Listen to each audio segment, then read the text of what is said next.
Hello everyone welcome back to my another blog. আজি হৈছে দেওবাৰ আৰু এতিয়া বাজিছে ৰাতিৰ 8টা। এয়া যোৱাকালি ৰাতি আহিছিল ইনাহত, মানে সন্ধিয়াতে আহিছিলে আৰু তাৰপিছত যাবলৈ ওলাওঁতে ইমান দেৰি কথা চথা পাতিলোঁ, কিন্তু মোৰ ভিডিঅ' কৰা নহ'ল। যাবলৈ ওলোৱাৰ সময়ত মনত পৰিল আৰু এয়া এওঁ কোকৰাঝাৰৰ পৰা আহি পালেহি আৰু সিহঁতক পঠিয়াইহে এওঁ ওপৰলৈ উঠিছে। সেইখিনি সিহঁত যোৱাৰ সময়তে পালেহি অকণমান, সেইকাৰণে মই কেপচাৰ কৰি থৈ দিলোঁ। আৰু ব'লক এতিয়া আজিৰ দিনটোলৈ আহোঁ। এয়া আজি ৰাতিপুৱা লৈছোঁ ব্ৰেকফাষ্ট কৰিবলৈ আৰু এয়া লৈছোঁ চাহ। বৰ বেছি ভালকৈ ভিডিঅ' কৰা নাই, মনটো কিবা এটা উকা লাগি আছে, কাৰণ যোৱা দেওবাৰে লগতে ৰিক আছিল নহয়। আজি চাহকাপ খাওঁতে বৰ বেয়া লাগিছে, বৰ উকা লাগিছে। বাৰু তাৰ মনটো বেয়া নলগাওঁ, এডজাষ্ট হ'বই লাগিব সি। তথাপিতো অকণমান মনত পেলাইছোঁ বাৰু ভিডিঅ'টোৰ জৰিয়তে তালৈ। আৰু এয়া চাওকচোন, মানে ৰুটিখিনি খাওঁতে মানে ভাবি আছোঁ যোৱা দেওবাৰে কি কৰিছিলোঁ কি নাই কৰা। আৰু এয়া মাছ কেইটামান লৈছে এওঁ, কাৱৈ মাছ। সেইখিনিকে ভালকৈ বাইদেৱে ধুই থাই গৈছেই, তথাপিতো মই আকৌ এবাৰ ধুই লৈছোঁ। এতিয়া মই বনাবলৈ লৈছোঁ কাৱৈ মাছ, আৰু গৰমত এনেকুৱা লাগিছে কিহেৰে বনাওঁ, কি বনালে বাৰু খাবলৈ ভাল হ'ব। তথাপিতো কি বনাওঁ দেখাই আছোঁ বাৰু আপোনালোকক। কেনেকৈনো বনাওঁ কিবা চিন্তাই লাগি যায় গৰমত, কি খাওঁ কি নাখাওঁ।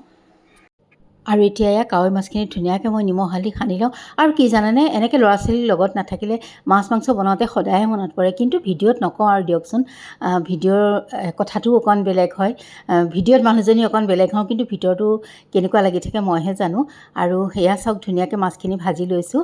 আৰু মানে কি ক'ম আৰু, ইমান বেছি গৰম নহয়, কেনেকুৱা লাগে পাকঘৰৰ পৰা সোনকালে ওলাওঁ লাগে। আৰু এয়া চাওকচোন, মই কি লৈছোঁ, অকণমান আলু আৰু অকণমান যে লাও আছিলে সেইখিনি মই ডাঙৰকৈ টুকুৰা কৰি লৈছোঁ। কুটি কাটি থাকিবলৈ মন যোৱা নাই, এনেকৈও কিন্তু ভাল লাগে দেই। এয়া তেলখিনিতে অকণমান মাছ ভাজি হোৱাৰ পিছত কালজিৰা দি দিছোঁ, পিঁয়াজ দি দিছোঁ।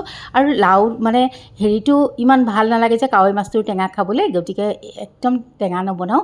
অলপ পিঁয়াজৰ লগতে বিলাহী ভাজিছোঁ। আৰু এইফালে মই অকণমান জিৰা ধনিয়া ৰেড চিলি, অকণমান হালধি, অকণমান নিমখ পানীতে ঘুটি লওঁ বুলি ভাবিছোঁ। এনেকৈ দিলে মানে দেও নাযায় আৰু ধুনীয়াকৈ মানে ৰংটো খুব ভাল লাগে। আপোনালোকে তেলত এনেকৈ সকলোৱে জানে, তথাপিতো কৈছোঁ। আৰু তাৰপাছতে অকণমান মই ইয়াতে আলু আৰু লাও দি দিছোঁ, ডাঙৰকৈ কাটি লোৱা, তেতিয়া বেয়া নালাগে। ৰুকি দিলে এনেকুৱাত বেয়া লাগিব পাৰে, সেইকাৰণে এনেকৈয়ে দি দিছোঁ অকণ বইল কৰি পেলাই। আৰু তাৰপিছত উতলা হাত ধুনীয়াকৈ কাৱৈ মাছকেইটা দি দিছোঁ। আৰু এইখন খুব টেঙাও নহয় আৰু জ্বলাও নহয়, অকণ মানে দুইটা মাজতে পৰে, আৰু খাবলৈ কিন্তু বেয়া নালাগে। অকণমান নেমু চেপি দিলোঁ দেই, বিলাহীত বৰ টেঙা নাই যে। আৰু ইয়াক মাছখন কাঢ়ি থৈ দিলোঁ। আৰু আজি ভিডিঅ'টো দিয়া কিয় ইমান দেৰি হৈছে জানেনে, ৰিকে অকণমান হাতত দুখ পালে, মনটো বেয়া লাগি আছিল, নিদিওঁ বুলিয়ে ভাবিছিলোঁ। আৰু এয়া চাওকচোন, এইফালে অমৰা এটা মই ৰুকিবলৈ লৈছোঁ। আকৌ বিলাহী নিদিয়া অকণমান মাছ বনাম, অমৰাৰে বনাম সেইখন। সেইকাৰণে এয়া তেলতে দিছোঁ অকণমান সৰিয়হ ফুটাই, তাৰপিছতে অমৰাখিনি ঢালি দিছোঁ। এয়া অকণমান মানে লৰাই বগৰাই অকণমান হালধি দি দিছোঁ। একদম চিম্পুলকৈ বনাইছোঁ দেই এইখন টেঙা। আৰু অকণমান আলু আৰু অকণমান এই লাও সিজাই থৈছিলোঁ একেলগে, সেয়া দি উতলা হাত মাছখিনি দি নমাই থৈছোঁ। ইয়াত আৰু নেমু চেপিবলগীয়া হোৱাই নাই, অমৰাৰ টেঙা আছে যিহেতু।